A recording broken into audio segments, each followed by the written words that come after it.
Hello दोस्तों, welcome back to my channel invest with Keshav. आज के इस वीडियो में हम समझेंगे इन्फोसिस का बायबैक, जो हिस्ट्री का सबसे बड़ा बायबैक होने वाला है, लगभग 18,000 करोड़ रुपए का। तो इस बायबैक के अंदर अगर आप अप्लाई करते हैं तो क्या ये करना चाहिए, नहीं करना चाहिए? और ये जो हिस्ट्री में अगर हम इन्फोसिस के देखेंगे तो हर 3 4 5 साल के अंदर इनके इस तरीके के बायबैक्स आते रहते हैं। पहले भी हमने काफी बार देखा, या बाकी जो आईटी कंपनीज होती हैं वो भी इस तरीके के बायबैक्स निकालती रहती हैं। तो क्या ये इस इंडस्ट्री के लिए सही है, नहीं है? क्या गोइंग फॉरवर्ड जिस तरीके से आप देख रहे हो सिनेरियो, एक तरीके से आईटी कितना बीटन डाउन सेक्टर बन गया है इंडिया के अंदर, और यूएस में भी जिस तरीके से चीजें चल रही हैं, तो वो भी समझने की कोशिश करेंगे एंगल से कि सेक्टर के ऊपर एज ऑफ नाउ ये बायबैक्स किस तरीके से इंपैक्ट कर सकते हैं। और उसके बाद मैं आपको समझाऊंगा कि बेसिकली अगर आप बायबैक के अंदर अप्लाई करते हैं तो आपका टैक्सेशन किस तरीके से काम करता है, क्योंकि अब इसको लेके एक नया रूल भी चेंज हुआ है।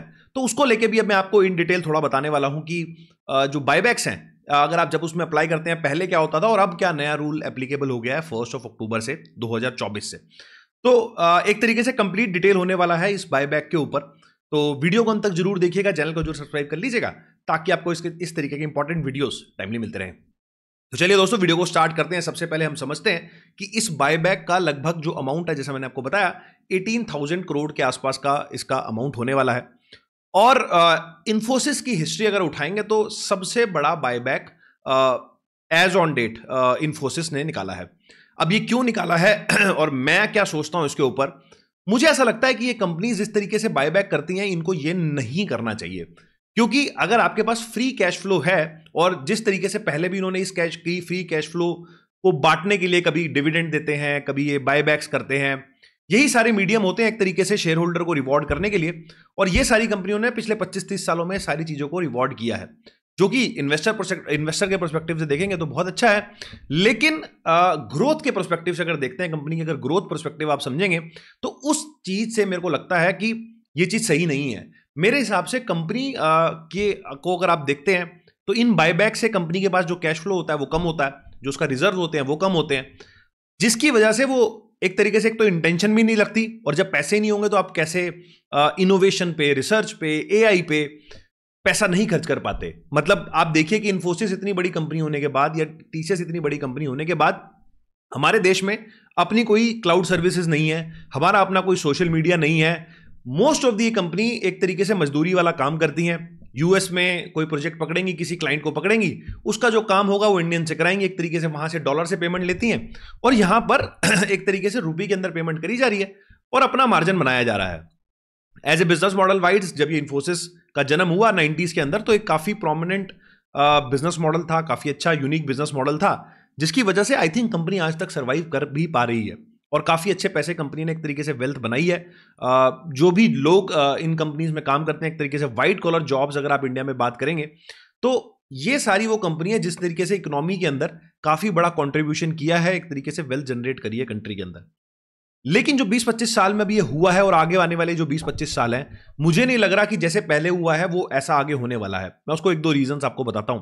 जिस तरीके से एआई पूरे वर्ल्ड के अंदर अब एक तरीके से मेन स्ट्रीम बनता जा रहा है, और आने वाले टाइम में और मेन स्ट्रीम बनेगा, उसकी वजह से कंपनियों पे गाज गिर सकती है। क्योंकि मोस्टली जो वहां की कंपनियां हैं यूएस की, जो ये चीज आउटसोर्स करके चलती हैं, वो कहीं ना कहीं अगर अपना काम धंधा कम करेंगी तो इन कंपनियों का काम धंधा कम होने वाला है। मतलब एक तरीके से हमारी डिपेंडेंसी है बिजनेस चलाने के लिए यूएस के ऊपर, जो कि आप देख रहे हो किस तरीके से। दूसरा जो टैरिफ वाला इशू चल रहा है, अगर आईटी के ऊपर ऐसा कोई टैरिफ लॉन्ग टर्म में लग जाता है, लेकिन लगता है नहीं लगता है वो एक बात का विषय है, लेकिन यूएस की एक इंटेंशन हमें समझ में आ रही है कि वो भी कहीं ना कहीं बहुत ज्यादा चीजें आउटसोर्स करने में विश्वास नहीं रख रहा, क्योंकि उसकी इकोनॉमी को एक तरीके से डेंट है। मतलब वो जो डेट वाला इसको ऑलरेडी इशू चल रहा है, 36-37 ट्रिलियन डॉलर का ऑलरेडी कंट्री के ऊपर डेट हो गया है। तो अगर किसी वजह से यूएस में प्रॉब्लम आई तो ये सारी कंपनीज को काफी ज्यादा प्रॉब्लम आ सकती है। तो मेरे हिसाब से आप सोचिए कि अभी भी अगर आप इस तरीके से बायबैक करते रहेंगे, अभी भी इस तरीके से अगर बायबैक्स को चलाते रहेंगे, तो आप इनोवेशन में पैसा कब खर्च करेंगे? एआई के अंदर दुनिया इतनी आगे निकल गई, यूएस आज की डेट में टॉप पे है। आज की वहां पे जितनी भी टेक कंपनीज है सारी एआई में भरपूर काम कर रही हैं। चाइना को अगर देखेंगे, चाइना भी हमसे कितनी आगे, उसने भी डीप सीक बना लिया, और भी मॉडल्स और ज्यादा बनने जा रहे हैं। अलीबाबा ने भी अपना मॉडल बनाया।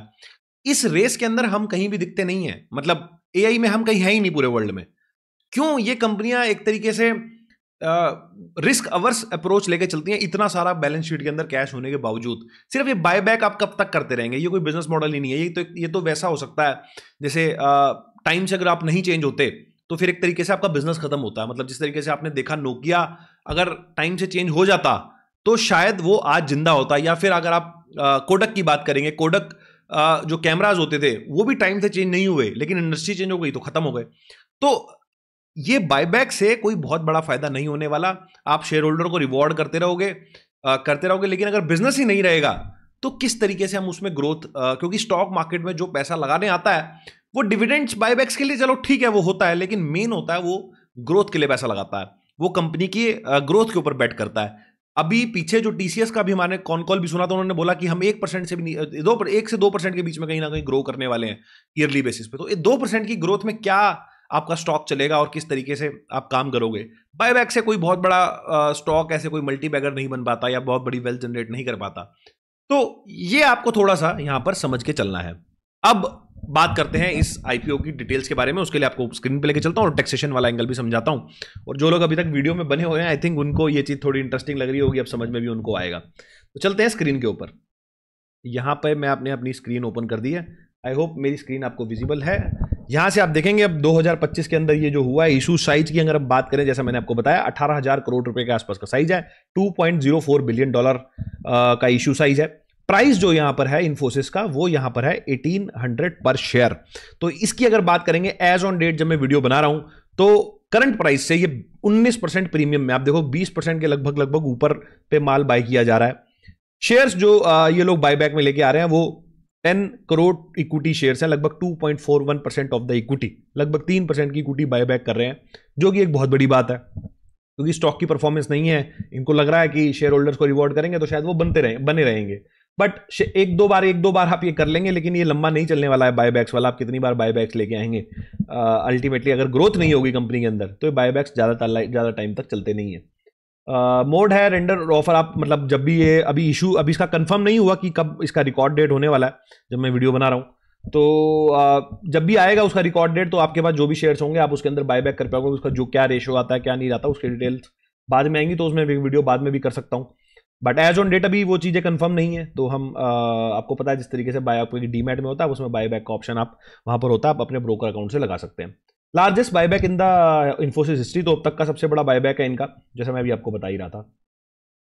अब जो इसके बेसिस रेशनल दे रहे हैं ये वो दे रहे हैं EPS improvement via share reduction, तो शेयर्स कम हो जाएंगे तो ईपीएस में इंप्रूवमेंट हो जाएगा। Capital return to shareholders, तो एक तरीके से शेयर होल्डर्स के लिए अच्छा है कि उनके पास उनका कैपिटल रिटर्न आएगा। Aligns with 85% cash flow return policy, इससे मेरे को बहुत बड़ी प्रॉब्लम है। मतलब अगर आप 85% कैश फ्लो जो होता है आपका, आप वो अपने शेयर होल्डर्स में बांट देते हैं तो ग्रोथ कब करोगे? मतलब रिसर्च में पैसा कौन सा खर्च करोगे? मतलब यही पैसा होता है। आप यूएस की कंपनी को देखो, टेस्ला देखो, अमेजॉन देखो, जब वो बड़े बने तो उन्होंने कई सालों तक अमेजॉन आप देखोगे किस तरीके से एक तरीके से लॉस मेकिंग कंपनी था, लेकिन वो अपना कंटिन्यूस इनोवेशन और रिसर्च में पैसा खर्च कर रहे थे, तो आज इतने बड़े मोट और इतने बड़े लेवल पे पहुंच पाया है। बट इस तरीके से इनको ये सोचना पड़ेगा कि ये कैसे काम करेंगे अगर 85% पैसा लोगों को डिस्ट्रीब्यूट ही कर देंगे तो। Boost share holder value during IT sector volatility, तो वॉलिटिलिटी चल रही है तो इनको लग रहा है बायबैक कर देते हैं, तो इस वजह से कहीं ना कहीं शेयर होल्डर्स हमारे साथ टिके रहेंगे। उसके बाद अगर आप थोड़ा सा टैक्सेशन वाला एंगल समझते हैं, इस पर आप थोड़ा ध्यान से समझिएगा, ये एक बार आपको समझाने की कोशिश करता हूं। तो टैक्सेशन के यहाँ पर दो एंगल हैं, दो एंगल मतलब एक कंपनी का एंगल और एक शेयर होल्डर का एंगल। मतलब जो भी डिस्ट्रीब्यूट कर रहा है, मतलब कंपनी डिस्ट्रीब्यूट कर रही है तो एक तो उसको क्या टैक्सेशन पे करना है, और जो शेयर होल्डर जिसको डिविडेंड जिसको बायबैक में अप्लाई किया और उसको अप्रूव हो गया है तो उसने बायबैक में शेयर दे दिए तो उसको क्या होगा। तो ये आप दोनों एंगल समझते हैं। पहले कंपनी का एंगल समझते हैं। तो कंपनी का एंगल जो है वो सेक्शन 115 QA के अंदर है। तो जो भी कंपनी बायबैक करती है तो उसको जो टैक्स देना पड़ता है वो 20% surcharge plus cess equal to 23.3% के आसपास होगा। किस तरीके से होगा? अभी applied on the difference between buyback price and issue price. तो इन्फोसिस का अगर मैं एग्जांपल यहां पर मान लेता हूं तो 1800 रुपए का यहां पर इनका बायबैक प्राइस है, और इशू प्राइस की बात करेंगे तो जो भी इशू प्राइस होगा, लेट्स से अगर 50 रुपए है, 100 रुपए है, जिस भी डेट का प्राइस था इशू प्राइस, जो वो शेयर का अगर आप इशू प्राइस देखेंगे तो मान लीजिए अगर 100 रुपए का इशू प्राइस था तो 1800 माइनस 100 मतलब 1700 रुपए पे आपको 23% का यहां पर सरकार को, गवर्नमेंट को टैक्स देना पड़ेगा। ये इन्फोसिस के एंड पे है। जो शेयर होल्डर्स के पास पैसे आए, मतलब 1800 रुपए पे मान लो अगर मैंने 100 शेयर्स को बायबैक के अंदर दे दिया तो वो जो मेरे को पैसा मिला है वो एक तरीके से शेयर होल्डर के पास टैक्स फ्री जाएगा, उसको कोई टैक्स नहीं देना होगा, लेकिन उसकी टैक्स लायबिलिटी बनेगी, वो मैं बताऊंगा आपको किस तरीके से। तो आई होप आपको ये समझ में आ गया होगा कि कंपनी के एंगल पे बहुत सिंपल है, जिस भी बायबैक प्राइस पे बायबैक हुआ है 1800 जैसे इस केस में, और जो इशू प्राइस है आप उसको माइनस करें, जो डिफरेंस बचा उसके बेस पे आप 23% का टैक्स गवर्नमेंट ऑफ इंडिया को जमा करा देंगे। अब चलते हैं इन्वेस्टर के एंगल पे। इन्वेस्टर के एंगल पे अगर आप देखेंगे तो सेक्शन 115 QA अब अबॉलिश्ड हो गया है। पहले अक्टूबर 2024 से पहले ये एक तरीके से टैक्स फ्री इसको कर सकते थे, बट अब ये हम एज ऑन डेट की बात करते हैं। अब entire buyback proceeds is equal to deemed dividend. तो एक तरीके से जो भी बायबैक के अंदर आपको प्रोसीड्स मिलते हैं, मतलब 1800 रुपए पे अगर आपने कोई बायबैक किया है कंपनी ने और 1800 रुपए में लेट से आपके 100 शेयर एक्सेप्ट हो गए हैं, तो 1800 इंटू 100 ये जो भी प्रोसीड आपके आएंगे, ये एक तरीके से बेसिकली डिविडेंड, इनको डीम्ड डिविडेंड माना जाएगा। तो अगर रेजिडेंट है उस वाले केस में आपको 10% टीडीएस कट के मिलेगा, और अगर नॉन रेजिडेंट है उस वाले केस में 20% आपको टीडीएस यहां पर कटेगा। अब कई लोग पूछेंगे कि लेट्स से अगर किसी ने 1000 रुपए पे इन्फोसिस बाय किया और 1800 रुपए पे उसने 100 शेयर्स बायबैक में दे दिए, तो उसका टैक्स ट्रीटमेंट मान लो डिविडेंड की तरह होना है इस 1800 रुपए पे, तो क्या वो 1800 माइनस उसकी कॉस्ट माइनस होके होगा, किस तरीके से होगा, वो एक बार आपको समझा देता हूं। तो उस वाले केस में पूरा एंटायर प्रोसीड्स, मतलब अगर लेट्स से आपने 1000 रुपए पे रिलायंस बाय किया, 1000 रुपए पे इन्फोसिस बाय किया था, और आप 1800 रुपए पे बायबैक कर रहे हैं, बायबैक वाले शेयर्स की बात करूं, लेट्स से 100 शेयर्स आपने बायबैक में डाले और आपके एक्सेप्ट हो गए, तो एंटायर 1800 रुपए जो आपके होंगे वो कहीं ना कहीं आपके यहां पर डिविडेंड, डीम डिविडेंड होगा, और इस पे आपको जो भी आपका टैक्स स्लैब है, क्योंकि डिविडेंड पे आपका टैक्स स्लैब के अकॉर्डिंग आप देते हैं, तो वो आपको वहां पर लगेगा एंटायर 1800 पे। लेकिन अब क्योंकि आपकी कॉस्ट भी थी 1000 रुपए, इसकी कॉस्ट थी आपकी, उसको एज आप कैपिटल लॉस कैरी फॉरवर्ड कर सकते हैं। जैसे मैंने आपको बताया, cost of acquisition treated as capital loss can be carry forward. तो एक तरीके से आप उसको कैपिटल को लॉस दिखाएंगे, और जो पूरा बायबैक प्रोसीड है उस पर आप कहीं ना कहीं टैक्सेशन देंगे। तो इसकी वजह से अब होता क्या है, जो एचएनआईज होते हैं 30% स्लैब के अंदर होते हैं, उनके ऊपर काफी बर्डन बढ़ जाता है, और अब ये उतना अट्रैक्टिव नहीं रहा है बायबैक्स जितना कि पहले होते थे 1 अक्टूबर 2024 से पहले। तो ये है, मैंने आपको इलस्ट्रेशन के पर्पज से भी समझा देता हूं। केस है बायबैक, प्राइस 200 है, कॉस्ट हमारी 100 है। तो 2024 से पहले क्या होता था, कंपनी सेम टैक्स पे करती थी 23.3 टैक्स पर शेयर के हिसाब से, और इन्वेस्टर को रिसीव होते थे 200 रुपए टैक्स फ्री। तो एक तरीके से उसको एंटायर प्रोसीड्स जो होते थे वो टैक्स फ्री मिल जाते थे। लेकिन अब जो है वो investor receive 200 tax as dividend. तो जिस तरीके से डिविडेंड टैक्स होता है 200 रुपए पे आपको लगेगा, जैसे मैंने आपको बताया यहां पर 200 रुपए पूरे पे लगेगा। तो 30% में अगर कोई आता है तो उस वाले केस में आपको 60 रुपए 200 रुपए में से 60 रुपए आपको यहां पर गवर्नमेंट को टैक्स देना पड़ेगा। और जो एंटायर 100 रुपए की आपकी कॉस्ट थी, मतलब 100 रुपए का जो आपने बाय किया था, वो आपको कैपिटल लॉस दिखा के एक तरीके से उसको आगे कैरी फॉरवर्ड कर सकते हैं। तो आई होप आपको ये पूरा समझ में आ गया होगा कि मैंने आपको क्या चीज समझाई है। फिर भी एक बार थोड़ा सा सिंपल फटाफट से जल्दी से एक्सप्लेन कर देता हूं आपको। तो लेट्स से आपने इन्फोसिस 1000 रुपए में बाय किया, 15 और 1800 रुपए में बायबैक में आपने दे दिया, तो आपको 1800 रुपए जो पूरा यहां पर आपके प्रोसीड्स से, जो एक तरीके से आपको जो भी आपके बायबैक के शेयर्स गए होंगे, इन पूरे प्रोसीड्स पे आपको आपके इनकम टैक्स स्लैब के अकॉर्डिंग, क्योंकि ये डिविडेंड इनकम एक तरीके से कंसीडर करी जाएगी, सारा टैक्स आपको देना होगा। और जो 1000 रुपए पे आपने बायबैक एक तरीके से कॉस्ट ऑफ एक्विजिशन था, आपने स्टॉक बाय किए थे, वो एज ए कैपिटल लॉस आप टोटल पूरा दिखा पाएंगे। अब ये जो एज ऑन डेट अब जो टैक्सेशन चल रहा है, और मैंने आई गाइस आपको ये टैक्सेशन वाला पूरा एंगल भी बता दिया है, और मैंने ये भी बता दिया है कि ये चीज अच्छी है नहीं है लॉन्ग टर्म पर्सपेक्टिव से। आपका क्या व्यू है, आपको क्या लगता है, क्या कंपनी सही कर रही है बायबैक्स लाके, और क्या आप बायबैक्स के अंदर अप्लाई करने वाले हैं, ये भी आप मेरे को कमेंट सेक्शन के अंदर जरूर बताएं। फिर भी किसी का कोई ऐसा क्वेश्चन है इस बायबैक को लेके, तो वो भी आप कमेंट सेक्शन के अंदर लिख सकते हैं, मैं कोशिश करूंगा उसको वहां पर रिप्लाई करने की। इस वीडियो में इतना ही, मिलता हूं आपसे अगले वीडियो में इसी तरह के कुछ नए और इंटरेस्टिंग टॉपिक के साथ। नमस्कार, जय हिंद।